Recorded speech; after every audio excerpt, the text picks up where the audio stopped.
बंधुओं, जब संसार भर के इतिहास को हम देखते हैं, दृष्टिपात करते हैं, तो ये भारत भूमि रत्न गर्भा कहा गया इसको। ऐसा नहीं है कि इसके गर्भ में हीरे मोती जवाहरात आदि ही रहते हैं, ये तो हमको प्राप्त होते ही हैं, लेकिन इसके अंदर ह्यूमन डायमंड भी पाए जाते हैं। मनुष्य रूपी हीरों को भी पैदा करने वाली ये पवित्र भारत भूमि है। और जब आप इतिहास को देखेंगे तो दुनिया में भाई तो बहुत हुए, लेकिन जब भाइयों की बात आती है तो भरत जैसा भाई दुनिया में कहीं नजर नहीं आता। दुनिया में राजा तो बहुत हुए, लेकिन जब राजाओं में कंपैरिजन करते हैं, तुलना की जाती है, तो राम जैसा राजा दुनिया में कहीं नजर नहीं आता। दुनिया में दानी तो बहुत हुए, लेकिन जब दानियों में तुलना करें तो दुनिया में भामाशाह जैसा दानी कहीं नजर नहीं आता। और बंधु, दुनिया में ऋषि महर्षि और संत समाज सुधारक तो बहुत आए, लेकिन दुनिया में महर्षि दयानंद महाराज जैसा संत और समाज सुधारक कहीं नजर नहीं आता। उसके पीछे कारण है जिसकी चर्चा भी पूज्य आचार्य श्री कह रहे थे। ऋषि दयानंद का विजन क्या था? वेदाहम ए परमम चक्षु। ऋषि दयानंद ने अपनी दृष्टि दुनिया को नहीं दी। दुनिया में समय समय पर महापुरुष लोग आते रहे, वो लोगों को अपना विजन देते रहे, लोगों ने अपने मत पंथ खड़े कर दिए, संप्रदाय खड़े कर दिए, और लोगों ने संप्रदाय खड़े करके अपने भक्तों को अलग अलग नाम दिया। मोहम्मद आए तो मोहम्मद अपने भक्तों को मुसलमान बना करके चले गए। जीसस आए, उन लोगों ने एक नया नाम दे दिया, ईसाई। बौद्ध आए तो बौद्ध भी अपने भक्तों को नया नाम दे करके चले गए, बौद्ध धर्म की स्थापना कर गए। महावीर स्वामी आए, वो दुनिया के लोगों को जैन बना करके चले गए। चाहते तो ऋषि दयानंद भी कोई अपना नवीन मत पंथ खड़ा कर सकते थे। लोगों ने ऋषि दयानंद जी महाराज से कहा था, लेकिन स्वामी जी कहते हैं मेरा कोई नवीन मत चलाने का प्रयोजन नहीं है, बल्कि ब्रह्मा से लेकर के जैमिनी मुनि पर्यंत जो शाश्वत सनातन परंपरा चलती रही, कालांतर में हम जिस वैदिक परंपरा से छूट गए, हम जिस परंपरा को भूल गए, ऋषि दयानंद कहते हैं मैं उसी परंपरा से जोड़ने का प्रयास कर रहा हूं इस भारतीय जनमानस को। बाकी मैं कोई नया मत नहीं बना रहा हूं, नया संप्रदाय नहीं बना रहा हूं। तो ऋषि दयानंद ने जो भी आर्य समाज के अंदर जो भी उद्देश्य इसके बताए और जो भी सिद्धांत स्थापित किए समाज के सामने, बंधु, उनमें एक भी सिद्धांत ऋषि दयानंद का नहीं है। सारे के सारे सिद्धांत वेद के सिद्धांत हैं। आप ईसाई लोगों में जाएं तो ईसाइयों के पास में जो कुछ भी है वो ईसा मसीह के दिमाग की उपज है। मुसलमानों के पास में मोहम्मद के दिमाग की उपज है। जैन और बौद्ध हमारे भाई बंधु हैं, उनके जो गुरु हुए, उन्होंने जैसा उनका विचार था अपना मत खड़ा करके चले गए। उनके पास जो कुछ भी है वो जीसस, ईसा मसीह या महावीर स्वामी या बुद्ध के अपने विचार हैं। लेकिन हमारे जनों के पास में ऋषि दयानंद का अपना विचार नहीं है। यह हमारे लिए फक्र की बात है कि ऋषि दयानंद ने हमको अपने से नहीं जोड़ा, बल्कि परमात्मा से जोड़ा और वेद से जोड़ा। वेद सनातन है। आज यदि सनातन परंपरा जीवंत है धरती पर, मेरी बात को बहुत गंभीरता से आप लोग सुनिएगा। आप लोग सभी सनातनी कहते हैं कि हम सनातनी हैं, हम सनातनी हैं। हर हिंदू कहता है कि गर्व से कहो हम सनातनी हैं। लेकिन आपको यह जानकारी होनी चाहिए कि सनातन परंपरा आप कहीं देखना चाहते हो, जीवंत सनातन परंपरा। आज तो सनातन के नाम पर बहुत सारे मत मजहब चल रहे हैं। सनातन का जिनको एबीसीडी नहीं पता वो भी अपने आप को सनातनी कह रहे हैं। लेकिन यदि आप सनातन धर्म का जो मूल है वो जानना चाहते हो तो आप आर्य समाज को ज्वाइन कीजिए, आप सत्यार्थ प्रकाश को पढ़िए, तो आपको पता चलेगा कि सनातन क्या है। विडंबना आज समाज के लोगों के सामने कि आर्य समाज एक संगठन है, क्रांतिकारी आंदोलन है, और आर्य समाज से इतर हमारे हिंदू समाज में बहुत सारे मत मजहब संप्रदाय चल रहे हैं। लेकिन एक बड़ी विडंबना की बात यह है कि हिंदू समाज आर्य समाज के लोगों को सनातनी नहीं मानता। अन्य जितने भी मत मजहब समाज में चल रहे हैं उनको सबको सनातनी लोग मान रहे हैं कि ये सनातन परंपरा से, ये सनातन परंपरा से, और ये कहते हैं आर्य समाजी हैं। तो क्या आर्य समाजी सनातनी नहीं होते? और हमारे बहुत सारे आर्य बंधु भी कहते हैं कि जी हम तो आर्य समाजी हैं, लेकिन ये हमारी बहू सनातनी परिवार से आ गई। अरे भैया, सनातनी परिवार नहीं, उसको पौराणिक परिवार बोलिए आप। सनातन को समझने की आवश्यकता है कि सनातन क्या है। आश्चर्य की बात यह है कि हिंदू समाज के अंदर चलने वाले बहुत सारे मतपंथ ऐसे हैं जो आपकी सनातन परंपरा को मानते ही नहीं है, लेकिन उसको भी लोग सनातन ही कहते हैं। और एक तरफ आर्य समाज जिसके पास में सनातन के अलावा कुछ है ही नहीं, जो कुछ भी पूरी तरह से ओरिजिनल 100% सनातन जिसके पास में है, उस आर्य समाज को लोग सनातन ही नहीं कहते। ऋषि दयानंद जी महाराज से लोगों ने पूछा, स्वामी जी महाराज, इस समाज में 2 प्रकार के मत मजहब चल रहे हैं, आप कोई अपना अलग से मत मजहब बनाना चाहते हैं? ऋषि दयानंद कहते नहीं, मेरा कोई नवीन मत चलाने का प्रयोजन नहीं है। तो लोगों ने कहा, आप यदि नवीन मत नहीं चलाना चाहते तो फिर किस मत को फॉलो आप करेंगे? पुराने वाले मत को फॉलो करोगे या नवीन मत को फॉलो करोगे? नूतन और पुरातन, नूतन यानी नया, पुरातन यानी पुराना। तो ऋषि दयानंद से कहा कि आप नूतन को मानेंगे, क्योंकि 2 प्रकार के मत मजहब, एक तो पुराने हैं, पुरातन है, और कुछ नूतन है, नए हैं। तो स्वामी जी से पूछा, आप किसको मानते हो, नूतन को या पुरातन को? तो ऋषि दयानंद कहते हैं, ना तो मैं नूतन को मानता हूं और ना मैं पुरातन को मानता हूं। लोगों ने कहा, स्वामी जी नूतन को भले मत मानो, लेकिन पुरातन को तो मानो, ओल्ड इज गोल्ड, लोग कहते हैं पुरानी चीज बहुत बेहतर होती है, तो आप पुरातन को क्यों नहीं मानते? तो ऋषि दयानंद का तर्क देखिए। ऋषि दयानंद कहते हैं, जो आज पुरातन है वो भी कभी नूतन रहा होगा, और आज जो नूतन है कालांतर में ये भी पुरातन हो जाएगा। इसलिए ना तो मैं नूतन को मानता हूं, ना मैं पुरातन को मानता हूं। तो लोगों ने कहा, फिर आप किसको मानते हो? तो ऋषि दयानंद कहते हैं, मैं केवल सनातन को मानता हूं। लोगों ने कहा, हम तो ये समझते थे कि जो पुरातन है वो सनातन है।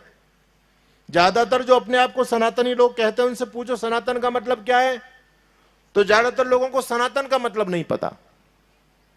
लोग ये कहते हैं सनातन मतलब जो पुराना, और पुराना कितना पुराना? कहते हैं जो बहुत पुराना है, जो सदा से है। ज्यादातर लोग सनातन की यही मीनिंग जानते हैं, सनातन का मतलब जो सदा से है। अच्छा, सदा से कब से है? सदा से कब से बोलो? जब से सृष्टि बनी है तब से। तब से यदि आप सनातन को मानेंगे तो वो सनातन नहीं रहेगा, क्योंकि सृष्टि की तो एक अवधि है, 1,96,68,53,125वां साल प्रारंभ हो चुका है, 124 साल हो चुके हैं। तो क्या आपका सनातन धर्म इतना ही पुराना है? भाई फिर तो अन्य जो मत मजहब है उस प्रकार का सनातन हो जाएगा। ईसाइयों को 2000 साल हो गए, मुसलमानों को 1450 साल हो गए, जैन बौद्ध को लगभग 2800 के लगभग वर्ष हो गए, और आपके सनातन को लगभग 2 अरब वर्ष हो गए। फिर अंतर क्या रह गया? तो सनातन को समझने की आवश्यकता है, सारे भ्रम दूर हो जाएंगे आपके। ऋषि दयानंद कहते हैं सनातन क्या है। आज आप सनातन को समझिएगा। सनातन का मतलब जो सदा से है, लेकिन सदा से कब से? जब से संसार बना तब से। तब से मानोगे तो वो सनातन नहीं रहेगा, उसकी एक लिमिट हो गई, एक अवधि हो गई। पता नहीं कितने सारे संसार बन चुके हैं, कितनी सृष्टियां बन चुकी हैं। सनातन तब से है, ये संसार बना नहीं तब से नहीं, पता नहीं कितने सारे संसार बन गए। सनातन का मतलब है अनादि। सनातन का मतलब क्या है? अनादि। और एक बात और समझने का प्रयास कीजिए, आपके धर्म ग्रंथ का क्या नाम है? आपका धर्म ग्रंथ है वेद। वेद अखिलो धर्म मूलम। महर्षि मनु कहते हैं वेद हमारे धर्म के मूल हैं, हमारे आधार हैं, धर्म ग्रंथ हैं। और वेद किसका ज्ञान है? किसी इंसान का ज्ञान है या परमात्मा का ज्ञान है? वेद किसी पुरुष की रचना नहीं है, वेद को अपौरुषेय कहा जाता है। तो वेद परमात्मा का ज्ञान है। तो परमात्मा का ज्ञान परमात्मा के साथ अनादि रूप से है या नहीं? जब से परमात्मा है तब से परमात्मा का ज्ञान परमात्मा के साथ में होता या नहीं होता? ऐसा तो नहीं है कि परमात्मा को ज्ञान बाद में हुआ हो। भाई जब से परमात्मा है तभी से परमात्मा का ज्ञान है। परमात्मा का ज्ञान है वेद, और हमारा धर्म ग्रंथ क्या है? वेद। और वेद परमात्मा का ज्ञान है। तो हमारा सनातन कहां से निकला? सनातन धर्म का फाउंडर कौन हुआ? हां, एक बात को समझिए, दुनिया में मत पंथ संप्रदाय बहुत सारे चल रहे हैं। धर्म और संप्रदाय में अंतर क्या होता है? एक बेसिक अंतर होता है कि धर्म, संप्रदाय, मत, मजहब, ये 3-4 चीज एक मतलब सामान्य से शब्द प्रयोग किए जाते हैं, पर्यायवाची शब्द हैं। मजहब कहो, मत कहो, पंथ कहो, संप्रदाय कहो, ये सारे पर्यायवाची हैं। मजहब और धर्म में क्या अंतर होता है? मत पंथ संप्रदाय किसी व्यक्ति के द्वारा चलाए गए होते हैं, लेकिन धर्म किसी व्यक्ति के द्वारा चलाया गया नहीं होता। जैसे इस्लाम एक मत है, आपसे पूछा जाए इस्लाम किसने चलाया, आप कहते हैं मोहम्मद ने चलाया। क्रिश्चियनिटी ईसाइयत एक मत है, किसने चलाई? जीसस ने चलाया। जैन बौद्ध एक मत है, महावीर स्वामी ऋषभदेव ने, महात्मा बुद्ध ने चलाया। लेकिन सनातन किसने चलाया? आपके पास कोई जवाब नहीं है। सनातन किसी व्यक्ति के द्वारा चलाया गया नहीं गया। भगवान श्री राम, भगवान श्री कृष्ण, गौतम, कपिल, कणाद, ऋषिवर, पतंजलि, महर्षि दयानंद, ये सनातन धर्म के फाउंडर नहीं है, बल्कि सनातन धर्म के प्रचारक हैं। इन्होंने सनातन धर्म का प्रचार किया, बल्कि सनातन धर्म इन लोगों ने चलाया नहीं था। अब सनातन कहां से चला है? परमात्मा से चला है। इसलिए परमात्मा एक है तो धर्म भी एक है। धर्म अनेक नहीं हो सकते, मत मजहब संप्रदाय अनेक हो सकते हैं और है भी, लेकिन धर्म तो केवल सनातन है। सनातन को छोड़कर के बाकी सारा का सारा मत मजहब और ये जो है ना गुरुडम बात जो कुछ भी समाज में चल रहा है। अब बंधुओं, मैंने आपके बीच में बात कही कि सनातन कहां से निकला है? वेद से। वेद किसका ज्ञान है? परमात्मा का। परमात्मा अनादि है, तो परमात्मा का ज्ञान भी अनादि हुआ या नहीं हुआ? और आपका धर्म अनादि हुआ या नहीं हुआ? तो हमारा धर्म कब से? जब से परमात्मा है तब से सनातन है। और समझने वाली बात यह, जो अनादि होती है वो अनंत भी होती है। जो अनादि है, जो कभी बना नहीं है, वो कभी मिटता भी नहीं है। ये भी बात बिल्कुल सत्य है। परमात्मा अनादि, परमात्मा कभी समाप्त नहीं होता, तो सनातन धर्म भी कभी समाप्त नहीं हो सकता। पहली बात। अच्छा, बहुत सारे लोग प्रश्न करते हैं कि जब वेद को तो अभी कुछ समय हुआ है, वेद ग्रंथों के रूप में तो आपको अब उपलब्ध हुए हैं, लेकिन जिस समय प्रलय हो जाती है तो प्रलय के समय कहां सनातन चला गया? तो समझिए, ऋषि दयानंद इसके दो बहुत अच्छे व्यापक अर्थ दे रहे हैं ऋग्वेद आदि भाष्य भूमिका के अंदर। ऋषि दयानंद कहते हैं बीज अंकुरवत, परमात्मा का ज्ञान बीज अंकुरवत है। जैसे बीज के अंदर अंकुर पहले से ही विद्यमान होता है, समय आने पर वो अंकुर बीज में से प्रस्फुटित होकर के वृक्ष का रूप ले लेता है और वृक्ष फिर बीज के अंदर समाहित हो जाता है। उसी प्रकार से प्रलय के समय में परमात्मा का ज्ञान परमात्मा के अंदर, वेद का ज्ञान परमात्मा के पास में, वो तो है ही। और जब संसार का सृजन का समय होता है तो वेद के रूप में, जो आपको ये चार वेद रखे, इनके रूप में आपको वेद का ज्ञान प्राप्त हो जाता है। जैसे हम श्वास लेते हैं तो श्वास बाहर छोड़ते हैं और अंदर लेते हैं, तो जब प्रलय का समय होता है तो वेद ज्ञान परमात्मा के अंदर समाहित, और जब संसार के सृजन का समय होता है तो फिर जैसे श्वास बाहर छोड़ते हैं उसी प्रकार से वेद का ज्ञान आपको बाहर ये चार पुस्तकों के रूप में उपलब्ध हो जाता है। तो बंधुओं, सनातन क्या है? सनातन वेद से है, सनातन परमात्मा से है। अब बात मैं आपके बीच में जो करना चाहता हूं, ऋषि दयानंद जी महाराज ने हमको सनातन से जोड़ा। दुनिया में एक ऐसा मैं इसको मजहब तो नहीं कहूंगा, पंथ तो नहीं कहूंगा, एक ऐसी विचारधारा जो पूरी तरह से सनातन को फॉलो करती है, वो विचारधारा है केवल आर्य समाज की विचारधारा। सनातन के अलावा इसमें कुछ है ही नहीं। आश्चर्य की बात है, सनातन के अलावा कुछ नहीं है। कंप्लीट ओरिजिनल सनातन आपको आर्य समाज में देखने को मिलेगा। ऋषि दयानंद जी महाराज ने कोई नवीन मत नहीं चलाया। देखो, और मैं आपको सरल करता हूं, हम सबका नाम क्या है? आजकल मैं एक जगह चला गया तो उन्होंने नाम के पीछे हिंदू लिखा। आजकल एक परंपरा और चल गई है, नाम के पीछे लोग हिंदू लिखते हैं। तो मैंने कहा, आप हिंदू क्यों लिखते हो? तो कहते हैं जी हम हिंदू हैं, हम सनातनी लोग हैं, तो हमको गर्व के साथ में हिंदू लिखना चाहिए। लोगों ने नारा दे दिया, गर्व से कहो हम हिंदू हैं। तो लोगों ने नाम के पीछे हिंदू लिखना शुरू कर दिया और वो अपने आप को सनातनी कहते हैं। अच्छा, क्या आपका ये हिंदू नाम सनातन है? आपका नाम क्या है? आर्य। भाई, हिंदू ना तो कोई शब्द और ना कोई धर्म, समझने वाली बात है। कहीं पर भी आपको हिंदू धर्म के नाम पर कोई उल्लेख प्राप्त नहीं होगा। गीता, रामायण, महाभारत, उपनिषद, वेद आदि जो हमारे प्रामाणिक ग्रंथ माने जाते हैं, कहीं पर आपको हिंदू न शब्द मिलेगा, न हिंदू कहीं धर्म मिलेगा।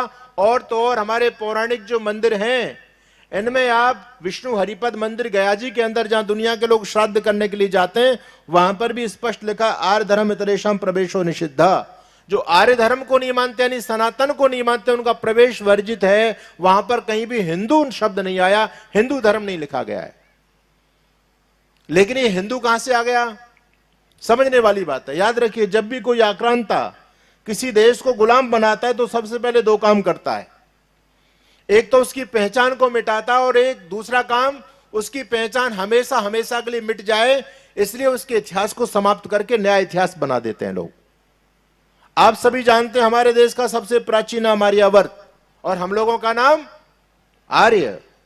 तो जब मुगल इस देश में आए तो उन्होंने सबसे पहले हमारी पहचान मिटाई। हमारी पहचान क्या थी? आर्य होने से हमारी पहचान थी।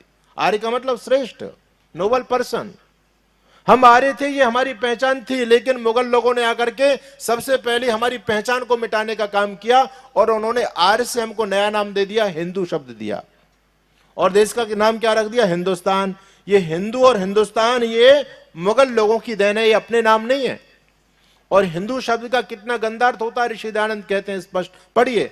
आजकल वो भी भ्रांतियां चल रही हैं, बड़े हिंदूवादी संगठन के लोग वो लीपापोती में लगे हुए हैं, बोले हिंदू का ये मतलब नहीं होता। ये तो आर्य समाज के लोग अलग अलग व्याख्याएं करते हैं, लेकिन आप अरबी फारसी की डिक्शनरी उठा के देखेंगे तो ऋषि दयानंद ने जो अर्थ किया वही अर्थ आपको फारसी की डिक्शनरी में मिलेगा। हिंदू का मतलब काला, काफिर, चोर, गुलाम, बदमाश, ये हिंदू की मीनिंग होती है। उन विधर्मी लोगों ने हमारी पहचान मिटा करके हमको एक नया नाम दिया और देश का नाम हिंदुस्तान कर दिया। बंधुओं, हम आर्य से हिंदू बन गए और देश का नाम हिंदुस्तान हो गया। उसके बाद में देश की सत्ता की कमान क्रिश्चियन लोगों के पास में आई। ईसाई लोग इस देश के शासक बने। उन्होंने आकर के फिर पहचान को मिटाया। उन्होंने फिर हिंदू से हमको नया नाम दे दिया, इंडियन, और देश का नाम क्या रख दिया? इंडिया नाम कर दिया। तो मैं निवेदन आपके बीच में कर रहा था, जब भी कोई आक्रांता किसी देश को गुलाम बनाता है तो सबसे पहले वहां की पहचान को मिटाता है। यही काम मुगलों ने किया, यही काम क्रिश्चियन लोगों ने किया और आपके इतिहास को पूरी तरह से खत्म कर दिया। जो भी इस देश के इतिहास के स्वर्णिम पृष्ठ थे उनको एक एक करके फाड़ करके फेंक दिया। और आपको जानकारी होनी चाहिए, हमारे विद्वान बता रहे थे कि तक्षशिला, नालंदा, विक्रमशिला, उद्यंतपुरी जैसे वो महानतम शिक्षा के केंद्र, उनको जब बख्तियार खिलजी जैसे धर्मांध अत्याचारी ने जलाया तो आप जानते हैं कि हमारे ज्ञान विज्ञान के जो कोष थे, वो बड़ी बड़ी लाइब्रेरी, पुस्तकालय, उनमें कई कई महीनों तक आग धधकती रही थी। इतना बड़ा ज्ञान विज्ञान का कोष हमारे पास में था, लेकिन वो सब कुछ खत्म किया गया और एक नया इतिहास हमारे बच्चों को परोसा गया। अब समझने वाली बात है, ऋषि दयानंद ने से लोगों ने पूछा, स्वामी जी हमारा नाम क्या है? तो ऋषि दयानंद ने हमको हमारा सनातन नाम बताया। स्वामी दयानंद ने हिंदू नहीं कहा। ऋषि दयानंद के शब्द पढ़िए। ऋषि दयानंद कहते हैं, भले आदमी तुम कर्म से चले गए तो चले गए, लेकिन नाम से तो मत जाओ। अरे अपनी इतनी पहचान को मत मिटाओ। हम कौन थे? हम आर्य लोग थे। और ये हमारा नाम कहां पर है? वेद के अंदर बताया गया। वेद हमारे सनातन का आधार है, मूल ग्रंथ है। वेद में सब कुछ है। Every faculties of science are available in the Vedas. Veda को केवल आप कर्म कांड का ग्रंथ मत समझिएगा। ऋषि दयानंद जी महाराज की कृपा हुई और ऋषि से पहले आप सभी जानते हैं कि वेदों के बारे में समाज में क्या क्या भ्रांतियां फैली हुई थी। कोई जंगलियों की पुस्तक कहता था वेद को, कोई कुछ कहता था, कोई कुछ कहता था। लेकिन स्वामी दयानंद सरस्वती का वेद भाष्य दुनिया का सबसे प्रामाणिक वेद भाष्य माना जाता है बंधुओं। और जब भी हमारे सनातन धर्म की गर्दन फंसती है ना हमारे पाखंडी लोगों की, तब वो प्रमाण के रूप में ऋषि दयानंद का वेद भाष्य प्रस्तुत करते हैं। बाकी रावण, रायण, उब्बट, महीधर, ये जितने भी वेद भाष्यकार हुए, किसी का वेद भाष्य दुनिया में प्रामाणिक में नहीं माना जाता। दुनिया यदि सबसे प्रामाणिक वेद भाष्य मानती है तो स्वामी दयानंद सरस्वती का वेद भाष्य मानती है। और आपको जानकारी होनी चाहिए, जिन वेदों को कभी जंगलियों की पुस्तक कहा करते थे, स्वामी दयानंद सरस्वती ने उन्हीं वेद की ऋचाओं से दुनिया को विज्ञान दे दिया। सोचिए आप, सबसे पहले ये शब्द ऋषि दयानंद के आपको मिलेंगे। स्वामी दयानंद का वेद सब सत्य विद्याओं का पुस्तक है। स्वामी दयानंद से पहले किसी ने नहीं कहा। और लोगों ने वेद के बारे में अलग अलग धारणाएं व्याप्त अपने मन में की हुई थी, लेकिन स्वामी दयानंद ने उन्हीं वेद की ऋचाओं से, जिनकी लोग खिल्लियां उड़ाते थे, हमारे वेदों की लोग मजाक किया करते थे, उन्हीं वेद की ऋचाओं से जब ऋषि दयानंद ने वायुयान विद्या का वर्णन किया तो दुनिया की आंखें खुल गई। और लोगों ने कहा, महाराज आप कहां से वायुयान विद्या का वर्णन कर रहे हो? ये वायुयान क्या होता है? स्वामी दयानंद जी के समय में वायुयान नहीं उड़ा करते थे, लेकिन ऋषि दयानंद की ऋग्वेद आदि भाष्य भूमिका आप पढ़ेंगे तो आपको पता चलेगा स्वामी जी इसमें विमान विद्या का वर्णन करते हैं। स्वामी जी विद्युत विद्या का वर्णन करते हैं। उस समय लाइट नहीं थी, इलेक्ट्रिसिटी नहीं थी देश के अंदर, लेकिन स्वामी दयानंद ने उन वेद की ऋचाओं से दुनिया को विज्ञान दिया। और दुनिया के सामने सबसे पहला उद्घोष किया कि वेद सब सत्य विद्याओं का पुस्तक है, कोई ऐसी विद्या नहीं है जो वेद से अछूती रह जाए। सब कुछ, every faculty of science are available in the Vedas, वेदों के अंदर सब कुछ विद्यमान है बंधुओं। लेकिन लोगों ने ऋषि की बात नहीं मानी, बोले ये तो बेकार की बात करते हैं। आज भी कुछ ऐसे पाखंडी लोग हैं जो धर्म के बड़े बड़े माफिया हैं। आर्य समाज के प्रचार होने से उनका कारोबार प्रभावित होता है। वो लोग ऋषि दयानंद के खिलाफ बोलते हैं, कहते हैं स्वामी दयानंद का वेद भाष्य कोई प्रामाणिक नहीं है। स्वामी दयानंद ने तो अपना मनमर्जी से भाष्य किया है। लेकिन याद रखिए, ऋषि दयानंद के वेद भाष्य का गौरव मैं आपको बता रहा हूं।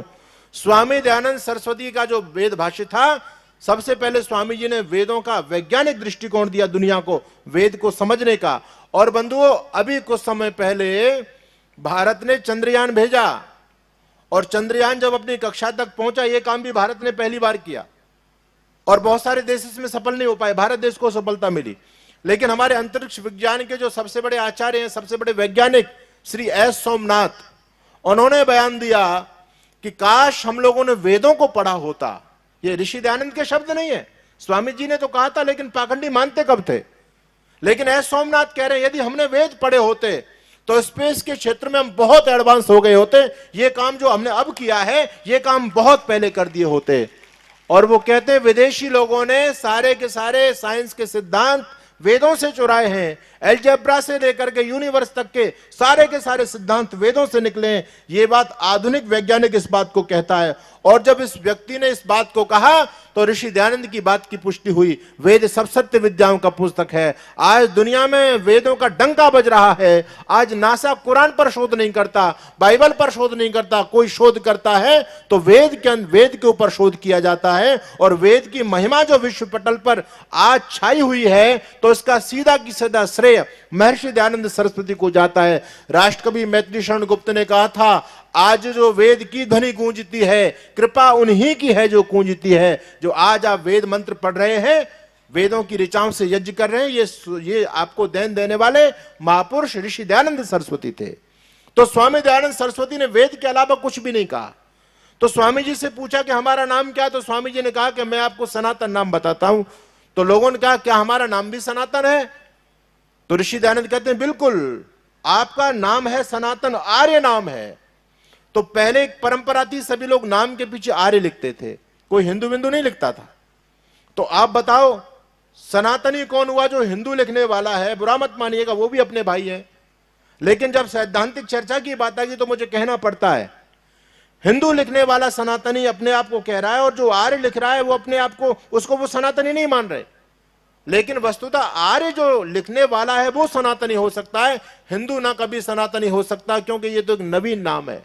आपका नाम वेद के अंदर आर्य बताया गया है, और ये नाम आपको ऋषि दयानंद सरस्वती ने दिया। अच्छा, आपका अभिवादन क्या है बताओ? अभिवादन का मतलब समझते हो ना आप? अभिवादन क्या? अभिवादन है हमारा नमस्ते। आप लोग ये जानते हैं कि नमस्ते का अभिवादन आपको किसने दिया? हम सभी नमस्ते तो करते हैं, लेकिन दुनिया का सबसे वैज्ञानिक अभिवादन के रूप में मान्यता नमस्ते को मिली है आज। और बंधु, आपको ये गर्व होना चाहिए कि दुनिया को नमस्ते का अभिवादन देने वाला यदि कोई महापुरुष था तो वो आपकी गुजरात भूमि पर पैदा हुआ, और वो महापुरुष हम सबके गुरुवर महर्षि दयानंद सरस्वती। ऋषि दयानंद सरस्वती ने एक वेद मंत्र के छोटे से पद को एक विश्व पटल पर मान्यता दिलाने का काम किया। और आप लोग प्रतिदिन बोलते हो, जब यज्ञ के बाद उद्घोष करते हो ना, तो वैदिक अभिवादन बोलते हो और बाद में बोलते हो सबको सादर नमस्ते। ये हमको वैदिक अभिवादन बताने वाला कौन था? ये वैदिक अभिवादन देने वाला महापुरुष था ऋषि दयानंद सरस्वती। अभी हम अमित शाह जी, हमारे देश के यशस्वी गृह मंत्री हैं, उनको मैं सुन रहा था तो उन्होंने एक बात कही कि मैं देश के जिस भी कोने में जाता हूं, विदेश में जहां पर भी जाता हूं, जब मुझे लोग नमस्ते करते हैं तो मुझे स्वामी दयानंद सरस्वती की याद आती है। कितनी बड़ी देन है, हम नमस्ते करते तो हैं, लेकिन हमको ये नहीं पता कि नमस्ते का अभिवादन ऋषि दयानंद ने दुनिया को दिया। बंधुओं, ये आपका वैदिक अभिवादन है। राम राम जी, जय श्री कृष्णा, राधे राधे, जय जनेन्द्र, पता नहीं कितने कितने अभिवादनों में हम लोग जकड़े पड़े हैं। ये कोई भी वैदिक अभिवादन नहीं है। हम सबका वैदिक अभिवादन, सबसे लॉजिकल साइंटिफिक अभिवादन यदि कोई है, वो सनातन अभिवादन है, नमस्ते। और ये नमस्ते हमको ऋषि दयानंद ने दिया। आर्य समाज के लोग क्या करते हैं? नमस्ते जी करते हैं। बोलो सनातनी कौन हुआ? राम राम जी कहने वाला सनातनी। राम हमारे आदर्श है, मैं राम जी की निंदा नहीं कर रहा हूं, लेकिन बंधुओं सोचिएगा, राम जी भी तो अभिवादन करते होंगे। राम जी से पहले दशरथ जी उनके पिता, उनके दादा भी तो अभिवादन करते होंगे, क्या वो भी लोग राम राम जी बोलते थे क्या? जय श्री कृष्णा बोलिए, कृष्ण हमारे आदर्श पुरुष हैं, महापुरुष हैं। लेकिन भगवान कृष्ण भी तो अभिवादन करते होंगे, उनके पूर्वज उनसे पहले भी तो अभिवादन करते होंगे। वो हमारा अभिवादन क्या था? ये अभिवादन हमको ऋषि दयानंद ने बताया नमस्ते के रूप में। तो दो मैंने आपको बात बताई, आर्य समाज के पास अपना कुछ नहीं है, जो कुछ भी है वो मूल सनातन का है। हमारा नाम भी सनातन है, हमारा अभिवादन भी सनातन है। ऋषि दयानंद से लोगों ने पूछा, स्वामी जी यदि काश हमसे कोई गलत काम हो जाए, हमसे कोई पाप हो जाए, तो क्या हमारा पाप माफ हो सकता? कोई ऐसा फॉर्मूला है क्या सनातन के अंदर? तो स्वामी जी ने बिल्कुल स्पष्ट मना कर दिया, कोई फॉर्मूला नहीं है। कोई भी कर्म फल देने से पहले नष्ट नहीं होता, कर्म फल देने के बाद ही नष्ट होता है। कहते हैं स्वामी जी कि नहीं, आपने जो कर्म किया है वो कर्म का भुगतान आपको करना ही पड़ेगा। लेकिन आज जो सनातन धर्म के नाम पर अपनी दुकानें खोल करके बैठे हैं, वो लोगों को सर्टिफिकेट बांट रहे हैं कि जीवन में 2 बार एकादशी का व्रत कर लो, सारे पाप माफ हो जाएंगे, भागवत कथा सुन लो, सारे पाप माफ हो जाएंगे, या गंगा जी में जाके डुबकी लगा लो, सारे पाप माफ हो जाएंगे। बताओ, जो आपको पापों से बचाने का काम कर रहे हैं ये लोग सनातनी हैं, या वेद की आज्ञा, वेद का उपदेश जो ऋषि दयानंद ने दुनिया को दिया, और बिल्कुल कह दिया, भगवान कृष्ण भी कह रहे हैं, आपके सारे शास्त्र कह रहे हैं कि आपने जो कुछ किया है उसका फल भोगना पड़ेगा। तो जो यथावत कर्म फल व्यवस्था को मानने वाला सनातनी होगा, या जो गंगा जी में डुबकी लगा करके अपने पापों की मुक्ति का प्रयास कर रहा है, वो व्यक्ति सनातनी होगा। तो सनातन आपको मिलेगा तो केवल आर्य समाज में मिलेगा, आर्य समाज से इतर आपको सनातन मिलने वाला नहीं है। तो बंधु, ऋषि दयानंद ने आपको वेद से जोड़ा, यह ऋषि दयानंद की सबसे बड़ी सौगात है। पूज्य आचार्य श्री कह रहे थे, हमारी दृष्टि क्या होनी चाहिए? हमारी दृष्टि वैदिक दृष्टि होनी चाहिए, हमारी दृष्टि में स्वार्थ नहीं होना चाहिए, है ना। वेदा में परमम चक्षु, ये जो आपकी दृष्टि वेदानुकूल होनी चाहिए, इसी में समाज का कल्याण निर्भर है। जब तक हम वेदों के रास्ते पर चलते थे, जब तक हमारी दृष्टि वेदानुकूल थी, तब तक दुनिया में हमारे झंडे बुलंद होते थे। ये देश कभी विश्वगुरु कहलाता था, कब? जब हम वेद के रास्ते पर चलते थे। ये देश कभी सोने की चिड़िया कहलाता था, कब? जब हम वेद के अनुसार चला करते थे। तो वेद के रास्ते पर कभी घाटा नहीं हुआ। आज हम कितने भी एडवांस बन रहे हैं, बहुत हमने उन्नति कर ली विज्ञान के क्षेत्र में। लोग कहते हैं पहले लोगों के पास ये नहीं था, आज ये है, आज ये है। लेकिन बंधुओं, याद रखना, ये सब कुछ प्राप्त आप लोगों ने कर लिया। हालांकि यदि आप वेद को पढ़ेंगे तो ऐसा नहीं है कि वैदिक युग में ये सारी चीज नहीं थी। कल बहन अंजलि जी आपके बीच में इस बात को कह रही थी, सब कुछ था, लेकिन झूठा इतिहास हमको बताया गया। आप सभी जानते हैं, भगवती मां सीता का जब हरण हुआ था, तो रावण भगवती मां सीता को कैसे लेके गया था? पैदल लेके गया क्या? कैसे लेके गया जी? विमान से। क्या नाम था उसका? पुष्पक विमान।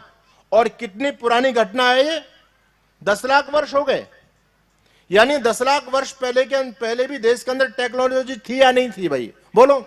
ऋषि दयानंद खुद कहते हैं अपने ग्रंथों के अंदर कि पहले गरीब से गरीब व्यक्ति के पास में विमान मिलता था। ये ऋषि के शब्द हैं।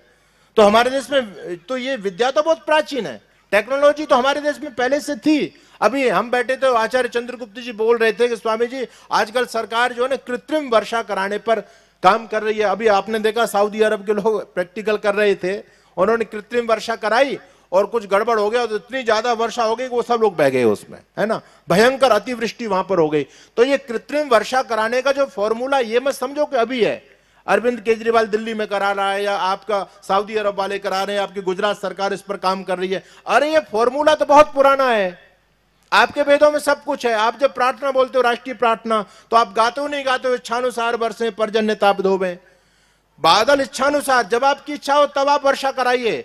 तो कैसे होती थी वर्षा? हमारे पास वो टेक्नोलॉजी थी, सब कुछ हमारे पास में था बंधुओं, लेकिन एक झूठा इतिहास, एक गलत इतिहास हमारे बच्चों के सामने, क्योंकि विदेशी आक्रांता कभी नहीं चाहते थे कि किसी भी विज्ञान की परंपरा का श्रेय भारतीय लोगों को मिले। इसलिए उन लोगों ने, हमारे ऋषि महर्षियों ने जो जो शोध किए सबको दबा दिया और उनकी नकल लेकर के अपना ठप्पा लगा लगा करके आपके बच्चों को बता दिया। जैसे मैं कहता हूं, वर्तमान समय का विमान बनाने वाला वैज्ञानिक का क्या नाम है? क्या पढ़ते हैं आप लोग? राइट ब्रदर्स, राइट बंधु को पढ़ाया जाता है, पूरी यूनिवर्सिटी कॉलेज सब उसको पढ़ा रहे हैं। लेकिन ये बिल्कुल गलत बात है। आपको आज गर्व होना चाहिए, विमान बनाने वाला आधुनिक समय का पहला वैज्ञानिक राइट ब्रदर्स नहीं था। राइट ब्रदर्स से ठीक 8 साल पहले इस भारत भूमि पर विमान बन चुका था और उसको उड़ाने वाले आपके महाराष्ट्र के थे, बंबई के शिवकर बापूजी तलपदे। आप सबके पास में मोबाइल है, आप इस पर सर्च करके देखिए। शिवकर बापूजी तलपदे ने कब बनाया? 1995 में, 1895 में बनाया। और ये कब बनाया? राइट ब्रदर्स ने 1903 में बनाया। यानी इनसे 8 साल पहले विमान राइट ब्रदर्स ने तो नकल किए शिवकर बापूजी तलपदे की, और वो प्रमाणित दस्तावेज आपको मिल जाएंगे। उस विमान का जब सफल परीक्षण किया गया तो उसको देखने के लिए बड़ौदा के राजा सयाजीराव गायकवाड़, बंबई हाईकोर्ट के जज होते थे महादेव गोविंद रानाडे, बड़ी बड़ी हस्तियां वहां पर विद्यमान थी। उस समय हजारों की संख्या में पब्लिक वहां पर उपस्थित थी। यह सब कुछ किया गया और आपको यह गर्व होना चाहिए, जानकारी होनी चाहिए। जब आप शिवकर बापूजी तलपदे के इतिहास को पढ़ेंगे तो शिवकर बापूजी तलपदे इस वैदिक परंपरा से आते हैं। वो कट्टर आर्य समाजी थे, ऋषि दयानंद के अनुयायी थे। शिवकर बापूजी तलपदे वेद के प्रचारक थे, लेकिन जब ऋषि दयानंद की ऋग्वेदादि भाष्य भूमिका को उन्होंने पढ़ा तो उनके दिमाग में एक आइडिया बोले ये विमान कैसे होता है। स्वामी जी लिखते हैं कि ऐसा होना चाहिए, उससे चलना चाहिए, इतने उसके 3 उसकी टांग होनी चाहिए, उसके पहिया होने चाहिए। उस व्यक्ति ने आइडिया अपने दिमाग में लगाया और आइडिया लगाने के बाद उन्होंने फिर वेदों को पढ़ा और उसके बाद में महर्षि भारद्वाज के बृहद विमान शास्त्र को पढ़ा। दुनिया में सबसे बड़ा जो विमान बनाने का जो फैक्टर है, जो बड़ा ग्रंथ है, वो बृहद विमान शास्त्र महर्षि भारद्वाज का माना जाता है। उनको उन्होंने पढ़ा तो उनको प्रेरणा मिली ऋग्वेदादि भाष्य भूमिका से। वेदों की स्टडी करने के बाद शिवकर बापूजी तलपदे ने 1895 में विमान बना करके उड़ा दिया था। यह विज्ञान है, यह विज्ञान की एक स्वस्थ परंपरा भारत में थी, लेकिन अंग्रेज लोग नहीं चाहते थे कि विमान बनाने का श्रेय किसी भारतीय वैज्ञानिक को मिले, इसलिए उन्होंने इस बात को वहीं के में छिपा दिया, दबा दिया। और फिर 8 साल बाद राइट ब्रदर्स ने जो नकल की और उसको दुनिया में उसका जो ढिंढोरा पीट दिया, बोले ये तो राइट ब्रदर्स की देन है। तो समझने की बात है कि सब कुछ दुनिया में वेद से मिला है, वेद में कोई विद्या छूती नहीं है। लेकिन आज जो इतिहास बताया गया झूठा इतिहास है। ऋषि दयानंद ने आपको वास्तविक इतिहास से जोड़ा। ऋषि के शब्द पढ़िए ऋग्वेद अपने सत्यार्थ प्रकाश के 11वें समुल्लास में। स्वामी दयानंद सरस्वती कहते हैं ये आर्यावर्त देश ऐसा है जिसके सदृश भूगोल में कोई दूसरा देश नहीं है। जो पारसमणि पत्थर सुना जाता है ये बात तो झूठी है, किंतु ये आर्यावर्त देश ही सच्चा पारसमणि है, जिसको छूने के साथ ही लोहे रूप दरिद्र विदेशी स्वर्ण में अर्थात धनाढ्य हो जाते हैं। अब ऋषि दयानंद सरस्वती ने देखो कितनी बड़ी बात कही। आप किसी भी क्षेत्र में आ जाओ, दुनिया में भारत का कोई सानी नहीं था। ज्ञान विज्ञान में, व्यवहार में, आचार में, है ना, नैतिक आचरण में, कहीं पर भी कोई हमारा टक्कर में नहीं आता था। कब तक? जब तक हम वेद के अनुसार थे। बंधुओं, आज भी हो सकता है। आज बहुत सारे मतपंथ समाज में चल रहे हैं। आज स्वामी दयानंद के झंडे के नीचे आने की आवश्यकता है। अगर आप वेद से दूर जाओगे तो फिर आप किसी भी प्रकार से अपने आप को सुरक्षित नहीं महसूस कर सकते। वेद के अंतर्गत ही आपकी सुरक्षा है। वेद के अंतर चल करके आपके घर परिवार में सुख शांति हो सकती है, बाकी दुनिया कोई रास्ता नहीं है। ऋषि दयानंद कहते हैं यदि उन्नति करना चाहो तो आर्य समाज के झंडे के नीचे आ जाओ, अदरवाइज हाथ कुछ लगने वाला नहीं है। सीधे से ऋषि दयानंद के शब्द हैं। इसलिए वेद के मार्ग पर चलो। स्वामी दयानंद सरस्वती ने हमको वेद की दृष्टि दी, वेद से हमको जोड़ने का काम किया। कितना एहसान उस ऋषि दयानंद सरस्वती का है। मैं उनके बारे में आपके बीच में क्या बोलूं। आज ऋषि दयानंद जी महाराज का 200वां जन्मोत्सव हम आज यहां पर मना रहे हैं, लेकिन आपको जानकारी होनी चाहिए कि स्वामी दयानंद ने दिया क्या दुनिया को। आज तो एक गलत फहमी समाज में फैलाई जा रही है, आर्य समाज के बारे में दुष्प्रचार किया जा रहा है। अभी हमको आचार्य जी बता रहे हैं कि स्वामी जी यहां पर यह धारणा चलती है गुजरात के अंदर कि आर्य समाज के लोग राम और कृष्ण को नहीं मानते। ऐसा लोगों ने दुष्प्रचार किया हमारे बारे में। लेकिन समझने वाली बात है, राम और कृष्ण का सही स्वरूप यदि समाज में बताने का किसी ने काम किया तो उस संगठन का नाम आर्य समाज है। दुनिया के लोगों ने तो कृष्ण को लजाने का काम किया है, राम को बदनाम करने का काम किया लोगों ने। लेकिन राम का जो सम्मान धरती पर है, कृष्ण का सम्मान धरती पर है, उसका श्रेय ऋषि दयानंद और आर्य समाज को जाता है। यदि आर्य समाज ने बड़े बड़े अपने कार्यक्रम न किए होते और विधर्मियों के प्रश्नों का जवाब नहीं दिया होता तो बंधुओं राम कृष्ण का सम्मान धरती से समाप्त हो जाता। लोगों ने, आपको जानकारी होनी चाहिए, कितनी गंदी गंदी पुस्तकें भगवान कृष्ण के बारे में लोगों ने लिखी। कहां से लिखी? आपकी भागवत को लेकर के लिखी। और एक बात समझिएगा, जब इतिहास की बात चल गई तो मैं आपको बताना चाहता हूं, हमारे किसी भी महापुरुष का जीवन कलुषित नहीं था। किसी भी ऋषि को ले लो, किसी राजा को ले लो, ये सारी झूठी फेक कहानियां चल रही हैं कि ब्रह्मा जी ने अपनी पुत्रियों के साथ में दुराचार किया, गौतम ऋषि की पत्नी अहल्या के साथ में इंद्र ने व्यभिचार किया, आदि आदि कृष्ण के साथ में राधा जी को जोड़ दिया, कुब्जा को जोड़ दिया, गंगा को जोड़ दिया, अनेक गोपिकाओं को जोड़ दिया। ये एक बहुत बड़ा षड्यंत्र चल रहा है। षड्यंत्र को समझने का प्रयास कीजिए, क्योंकि विधर्मी जानते हैं इस बात को बहुत अच्छी तरह से। जब विधर्मी लोग इस देश में आए तो उन्होंने आपको धर्मांतरित करना चाहा, लेकिन हमारे देश के लोग धर्मांतरित नहीं हुए। तो उन्होंने सोचा कि ये हिंदू समाज को कैसे धर्म भ्रष्ट किया जाए। तो उन लोगों ने आपके जितने भी धार्मिक ग्रंथ थे सब में बहुत बड़े पैमाने पर मिलावट की, सारे के सारे पुराणों पर मिलावट कर दी, महाभारत में मिलावट कर दी गई, रामायण में मिलावट कर दी गई। आपके किसी भी महापुरुष का सही स्वरूप समाज में सामने ना आ जाए। और ध्यान रखिएगा, मैं बार बार इस बात को कहता हूं, दो प्रकार की लड़ाई होती है, एक विचार की लड़ाई और एक हथियार की लड़ाई। यदि आपके विचार दमदार नहीं है तो आप दूसरे के सामने टिक नहीं पाओगे। तो यही एक षड्यंत्र आपके साथ में चला कि सनातनी कभी भी विधर्मियों के सामने न टिक पाए, इसलिए आपकी विचारधारा को कमजोर बनाया गया, उसमें मिलावट की गई। और इस मिलावटी विचारधारा का पर्दाफाश करने वाला कोई महापुरुष आया तो स्वामी दयानंद सरस्वती, उन्होंने अपने तर्क हुआ और अपने वैदिक ज्ञान के आधार पर दुनिया के लोगों को यह बताया, विशेष करके सनातनी लोगों को यह बताया कि तुम्हारे धर्म ग्रंथों में जो कुछ भी लिखा है वो सर्वांश में सत्य नहीं है। संस्कृत की हर पंक्ति को प्रामाणिक मत मान लेना, संस्कृत के हर श्लोक को प्रामाणिक मत मान लेना, उसमें बहुत बड़े पैमाने पर मिलावट की गई है। बंधुओं, ये बात भी समझाने का प्रयास किया ऋषि दयानंद ने। ऋषि दयानंद से पहले कोई इस बात को कहने की हिम्मत नहीं कर पाया, लेकिन सबसे पहले हिम्मत ऋषि दयानंद ने की। अपने पूर्वजों के यश को बचाने के लिए स्वामी दयानंद सरस्वती ने कहा कि कृष्ण को बदनाम किया, राम को बदनाम किया। अरे, जो लोग आज आर्य समाज पर आक्षेप लगाते हैं कि आर्य समाज के लोग राम और कृष्ण को नहीं मानते, आप ये देखो कि आर्य समाज के विद्वानों ने एक बहुत बड़ी परंपरा है हमारी, लोगों ने अपना बलिदान देकर के राम और कृष्ण के सम्मान की रक्षा की है। आपको जानकारी होनी चाहिए। जब जब ये लोग आक्षेप करते हैं हमारे पौराणिक भाई बंधु के आर्य समाज के लोग, तो हमारे मूर्ति का विरोध करते हैं। भैया, वैसे तो वास्तव में ये सच्ची कोई मूर्ति की पूजा करता है तो आर्य समाज ही करता है, लेकिन फिर भी जब पत्थर की मूर्तियों की मैं बात करूं, ये जो कृत्रिम मूर्तियां इंसान ने जो डुप्लीकेट बनाई हुई हैं, हम भले ही इन मूर्तियों को नहीं पूजते, लेकिन ये हमारे महापुरुषों की मूर्तियां हैं। इनका सम्मान करना हम जानते हैं, इनकी सुरक्षा करना हम जानते हैं। और जब जब इन हमारी पत्थर की मूर्तियों पर भी संकट आए हैं, जब विधर्मियों ने इनको खंडित करना चाहा है, तो वहां दूसरा कोई मूर्ति पूजक गया हो या ना गया हो, इनके तो इतिहास में प्रमाण नहीं मिलते, लेकिन सबसे पहले आर्य समाज पहुंचा है। और प्रमाण के रूप में आपके पास में हैदराबाद की वो घटना है, जब निजाम हैदराबाद उस्मान अली ने पूरे हैदराबाद रियासत के अंदर सारे मंदिरों पर ताले लगवा दिए थे और हमारे देवी देवताओं की मूर्तियां धूल फांक रही थी। मंदिरों में प्रवेश वर्जित था, घंटे घड़ियाल बजने बंद हो गए। हम कभी भी पत्थर की बनी मूर्ति की पूजा नहीं करते, हम चेतन मूर्ति की पूजा करते हैं।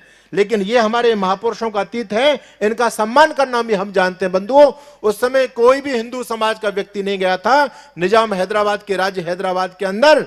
उस समय सबसे बड़ा आंदोलन आर्य सत्याग्रह के नाम से, दुनिया का सबसे बड़ा आंदोलन, जिसमें लगभग 12,000 आर्य समाजी देश के कोने कोने से वहां पर पहुंचे थे और निजाम हैदराबाद की जड़ें हिला दी थी आर्य समाज के लोगों ने जाकर के। वहां सैकड़ों लोगों का बलिदान हुआ। वो जो उनको भोजन दिया जा रहा था उसमें राख मिला करके, सीमेंट मिला करके रोटियां दी गई। हमारे बहुत सारे आर्य बंधुओं की तो जेल में मृत्यु हो गई, उनको कठोर यातनाएं उनको दी गई। कितना बड़ा तप आर्य समाज के लोगों ने किया। और मैं आपको बताना चाहता हूं, आर्य समाज भले मूर्ति का पूजा नहीं करता, लेकिन यहां हमारे सारस्वत मोहन मनीषी जी ने 4 पंक्ति लिखी। हम कभी मूर्ति पूजा नहीं करते पत्थर की मूर्ति का, लेकिन जब जब इन पर संकट आए तो गर्दन कटाने के लिए हमारे आर्य सेनानी आगे बढ़ गए। सारस्वत मोहन मनीषी ने कहा, आग पराई में बोलो था कौन जला। पराई आ गया भाई, हम नहीं मानते लेकिन पूजा नहीं करते, लेकिन जब पूजा बंद हुई तो पूजा को खुलवाने के लिए आर्य समाज सत्याग्रह पर बैठा है। आग पराई में बोलो था कौन जला, जब सारे रुक गए बताओ कौन जला। किसने हैदर शाही के पंजे तोड़े, किसने जाके तूफानों के मुंह मोड़े। अरे कौन धनुर्ध लड़ा तर्क के तीरों से, सिंहासन थर्राया चंद फकीरों से। भारत मां को किस बेटे पर लाज है, कोई और नहीं वो आर्य समाज है। आर्य समाज ने तो आपके भगवान रामकृष्ण की मूर्तियों का सम्मान करना बताया। आप एक प्रमाण दीजिए कि कभी किसी आर्य समाज ने जाकर के आर्य समाज ने मूर्ति को खंडित किया हो। विधर्मी लोग मूर्तियों को खंडित करते थे। हमारा हिंदू समाज अपंग बन चुका था, ये सबल नहीं था मूर्तियों की रक्षा करने में। उस समय आर्य समाज खड़ा हुआ और आर्य समाज ने महापुरुषों की मूर्तियों का सम्मान किया। बंधुओं, आपको जानकारी होनी चाहिए, 1920 में एक पुस्तक लिखी गई गोल टोपी वाले लोगों के द्वारा। पुस्तक का नाम था कृष्ण तेरी गीता जलानी पड़ेगी। इस पुस्तक के अंदर कितना गंदा चरित्र चित्रण योगेश्वर भगवान कृष्ण का किया गया। आज लोग कृष्ण के नाम से बड़ी बड़ी कथाएं कर रहे हैं। ये कथावाच आज ही नहीं, वो पहले भी थे। उस समय भी बड़ी बड़ी कथाएं लोग करते थे, लेकिन जब भगवान कृष्ण के बारे में ये गंदी पुस्तक लिखी गई, कोई भी माई का लाल सामने नहीं आया उत्तर देने के लिए। वो जमाना था जब पुस्तक का उत्तर पुस्तक लिख करके दिया जाता था। विधर्मी लोगों ने लिख दी और उसमें सारे देवी देवताओं का नग्न चित्र भी छापे गए, रेखांकित चित्र छापे गए और बहुत गंदी पुस्तक लिखी गई भगवान कृष्ण के बारे में। उस समय सारा सनातन जगत मौन बैठा था, सारे पौराणिक बंधु मौन बैठे थे, किसी की हिम्मत नहीं। और कोई हिम्मत करता है ना इनके खिलाफ एक शब्द बोलने की, इनके पास एक ही फॉर्मूला, सर तन से जुदा, सर तन से जुदा। नुपुर शर्मा ने कुछ बोल दिया था तो कितने लोगों के सर तन से जुदा इन लोगों ने कर भी दिए। तो सारा हिंदू समाज उस समय डर करके बैठा था और ये डरपोक समाज कभी अपनी रक्षा नहीं कर सकता। उस समय आपके ही गुजरात की धरती पर पैदा हुए एक महापुरुष के पास में लोग पहुंचे, जिनको आप अपना बापू मान करके बैठे हुए हो भैया। 2 अक्टूबर को जिनकी जयंती आप लोग मनाते हो, गांधी के पास में पूरा हिंदू समाज का एक प्रतिनिधि मंडल पहुंचा। गांधी जी एक वर्ग विशेष के लोगों ने भगवान कृष्ण को बदनाम करने के लिए एक बहुत गंदी पुस्तक लिखी है। आपका सम्मान हिंदू समाज में भी है और आपका सम्मान गोल टोपी वाले भी करते हैं, इसलिए आप उनको रोकिए। कृष्ण की बड़ी बदनामी हो रही है समाज के अंदर, इस पुस्तक पर बैन लगवाइए, प्रतिबंध लगवाइए। जानते हो ये बापू क्या कहते हैं? बापू कहते हैं कि हर व्यक्ति को अभिव्यक्ति की स्वतंत्रता है, हम किसी का मुंह नहीं पकड़ सकते, तुमको लिखना है तुम लिख दो। इस बात को बापू ने बोला। अब समझने वाली बात है, बापू भी मौन हो गए। और बंधुओं, ये हिंदू समाज असहाय क्या करे? उस समय कोई जब नहीं बोल रहा था विधर्मियों के खिलाफ, कृष्ण के अपमान के खिलाफ कोई बोलने के लिए तैयार नहीं था, उस समय आर्य समाज खड़ा हुआ। और हमारे आर्य समाज के दिग्गज विद्वान थे जिनका नाम था पंडित चमुपति एमए।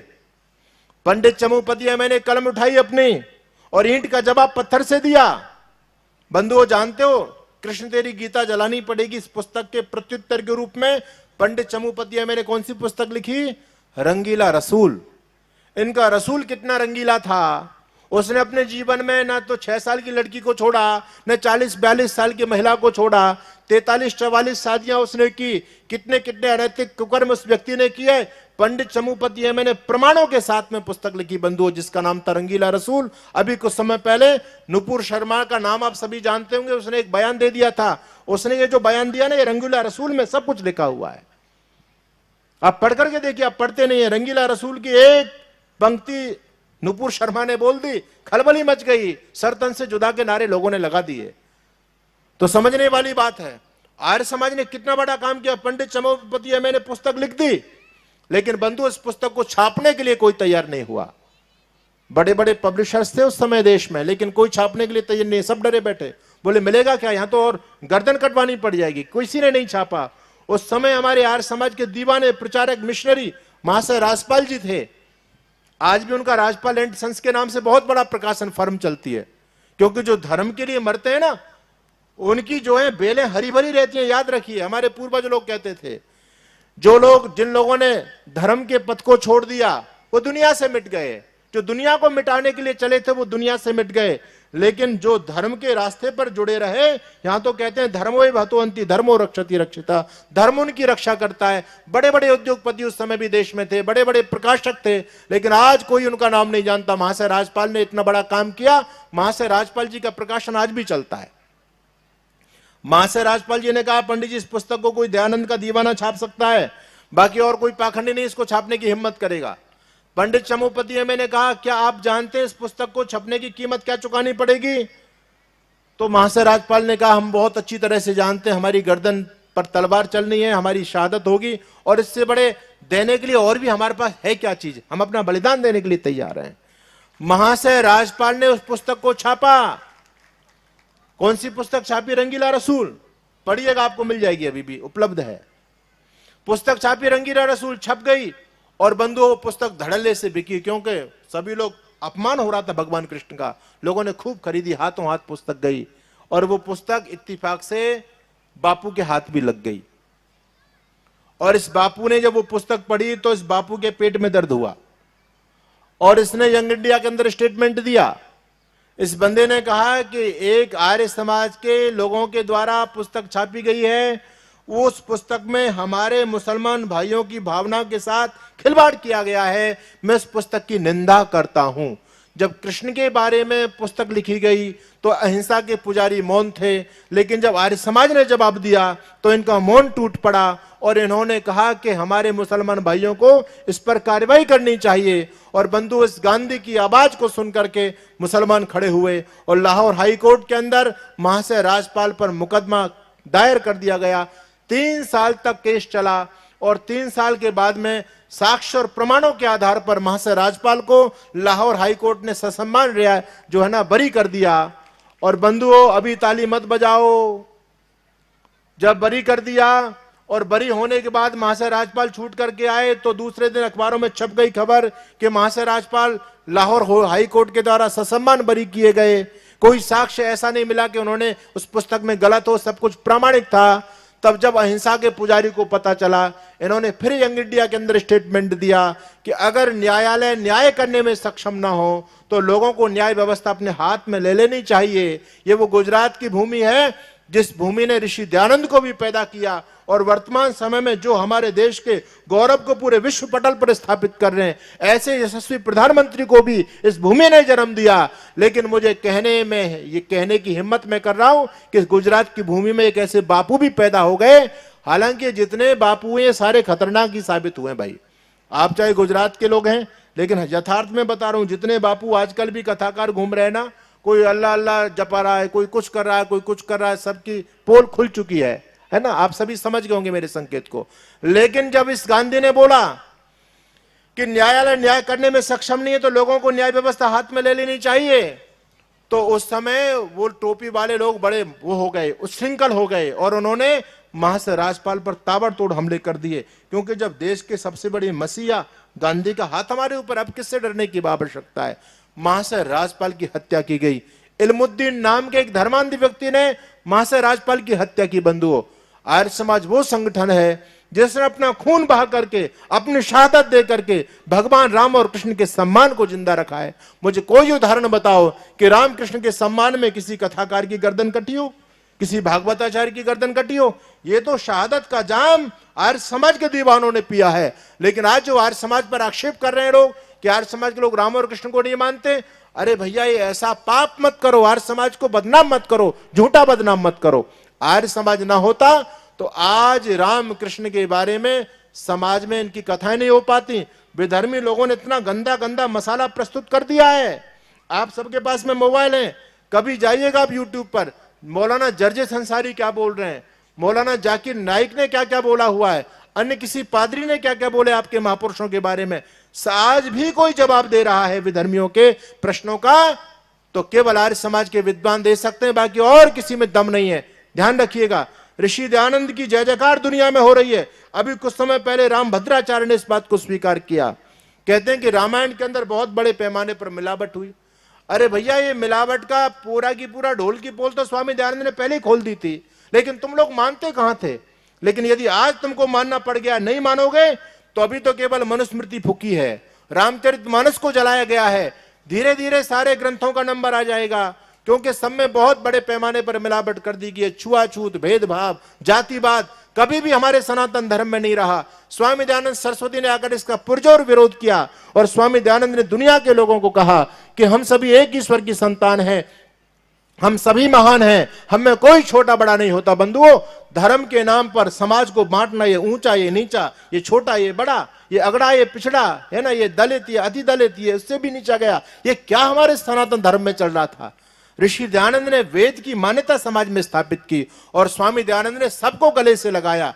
याद रखिए, जातिवाद इस हिंदू समाज के लिए एक अभिशाप है, और जब तक आप जातियों में बढ़ते रहोगे तब तक कभी भी अपने धर्म और संस्कृति की और स्वयं की रक्षा नहीं कर पाओगे। याद रखिएगा, इसलिए आज एक होने की आवश्यकता है। हर हिंदू एक हो जाए, हर सनातनी एक हो जाए, तो निश्चित रूप से आज जो लोगों की जो गजबा हिंद की तैयारियां की योजनाएं बन रही हैं, या अन्य जो देश को विखंडित करने की विदेशी शक्तियां जो षड्यंत्र कर रही हैं, उन सब पर पानी फेरा जा सकता है यदि हमारी एकता हो जाए।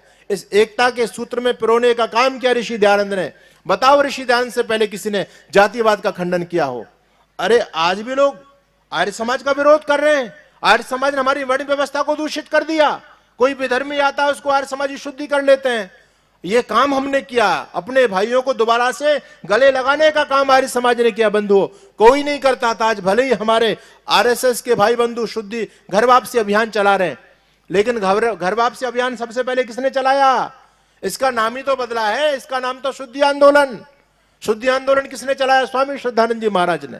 और स्वामी श्रद्धानंद से पहले पंडित लेखराम जी ने चलाया, और शुरुआत की गई थी ऋषि दयानंद जी महाराज के द्वारा। सबसे पहली शुद्धि की गई स्वामी दयानंद जी महाराज के द्वारा। देहरादून के अंदर एक मुसलमान व्यक्ति को शुद्ध करके सनातन धर्म में मिलाया स्वामी दयानंद ने, और उसका नाम रखा था अलगधारी। उसके बाद में स्वामी जी ने अनेक क्रिश्चियन लोगों को, जो हमारे भाई ईसाई बन गए थे, उनके लिए दोबारा से हिंदू धर्म के दरवाजे के खोल दिए, अपने घर के दरवाजे। बहुत बड़ी संख्या में शुद्धि का चक्र स्वामी दयानंद सरस्वती ने चलाया। उसके बाद महाशय स्वामी महर्षि दयानंद की हत्या के बाद में, उनकी शहादत के बाद में, इनके इस काम को उठाया पंडित लेखराम जी ने। और पंडित लेखराम जी की भी हत्या हुई, आप लोग सभी जानते हैं, है ना? हत्या हुई पंडित लेखराम जी की। और पंडित लेखराम जी की हत्या के बाद उनके रक्त रंजित शरीर को देख करके उनके मिशन को आगे बढ़ाने का संकल्प लिया था स्वामी श्रद्धानंद जी महाराज ने। स्वामी जी ने बोला, पंडित जी आप चले गए, लेकिन आपका मिशन को मैं आज अपने कंधे पर लेता हूं, इसके कार्यक्रम को मैं आगे बढ़ाऊंगा। और स्वामी श्रद्धानंद ने आकर के तो उसमें वो जान फूंक दी कि बहुत बड़े पैमाने पर लाखों हमारे भाई जो अपनी गलतियों के चलते विधर्मी बन गए थे, स्वामी श्रद्धानंद ने सबके लिए घर के दरवाजे खोल दिए, और शुद्धि आंदोलन का इतना बड़ा व्यापक रूप दुनिया में दे दिया स्वामी श्रद्धानंद ने। लगभग 12.5 लाख लोगों को स्वामी श्रद्धानंद ने वापस हिंदू धर्म के अंदर मिलाने का काम किया। आर्य समाज ने कितना बड़ा काम किया है। हमें मथुरा मेरी जन्मभूमि है।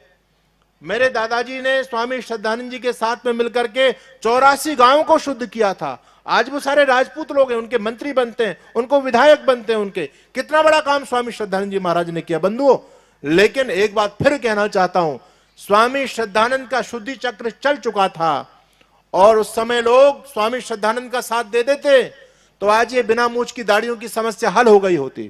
पूरा देश में घर वापसी के दरवाजे लोगों ने खोल दिए थे। लेकिन इस मार्ग में भी आड़ा बना ये पोरबंदर का बापू गांधी आकर के, इसने स्वामी श्रद्धानंद के यदि शुद्धि चक्र में रोड़ा नहीं अटकाया होता तो ये सारी समस्याओं का समाधान हो गया तो हो गया। बंधु, अभी आप लोगों ने देखा मेवात के अंदर दंगे हुए। ये तो दंगे हर जगह होने हैं, पक्की बात है, क्योंकि दंगे कोई ऐसे नहीं हो रहे। उनका धर्म ग्रंथ स्पष्ट कह रहा है इस बात को कि किसी भी गैर मोमिन को, किसी भी काफिर को धरती पर रहने का कोई अधिकार नहीं है। वो जो 5 बार जो बार जो प्रतिज्ञा कर रहे हैं, उसका मतलब क्या है? वो साफ कह रहे हैं इस बात को कि इनको मारो, घात लगा करके हमला करो, या तो वो कन्वर्ट हो जाए तो ठीक है, नहीं तो मार दो। और यदि आप हमला भी नहीं कर पा रहे हैं, दूसरा कन्वर्ट भी नहीं हो पा रहा है, तो तीसरा ऑप्शन ये है कि जब तक आपकी ताकत ना बढ़ जाए तब तक चुपचाप बैठे रहो, और ताकत बढ़ जाए तो अपना काम कीजिए। हर काफिर की संपत्ति को लूटना तुम्हारा धर्म है, आगजनी करो, लूटपाट करो, और हर काफिर की बहन बेटियों के साथ में रेप किया जाए। ये मैं नहीं कह रहा, ये धर्म ग्रंथ उनका बता रहा है। जब ये बीमारी मेवात में अभी कुछ समय पहले दंगे हुए थे ना, तो उस समय वहां क्या पूरा की पूरा क्षेत्र है, वो लोग मुझे बता रहे स्वामी जी गंदगी यहां से वापस जा रही थी, लेकिन वो बापू आके रोड पर लेट गए, बोले मेरे ऊपर होकर के तुम लोग निकलेंगे, तुम्हारे वाहन मेरे शरीर के ऊपर होकर के जाएंगे। सारा का सारा आर्य समाज के किए किराए पर पानी फेर दिया इस व्यक्ति ने। बंधुओं, मैं निवेदन कर रहा था, घर वापसी अभियान का जनक कौन है? बोलो, ऋषि दयानंद। ये चिंतन ऋषि के दिमाग में था। और सुनो आगे, जो अपने भाई अपनी गलतियों से विधर्मी बन गए, उनके लिए अपने घर के दरवाजे खोल दिए, और आगे कोई भाई विधर्मी ना बन जाए, अपनी उपेक्षा के चलते अपने घर को छोड़ करके ना चला जाए। क्यों गए थे वो जानते हो आप लोग?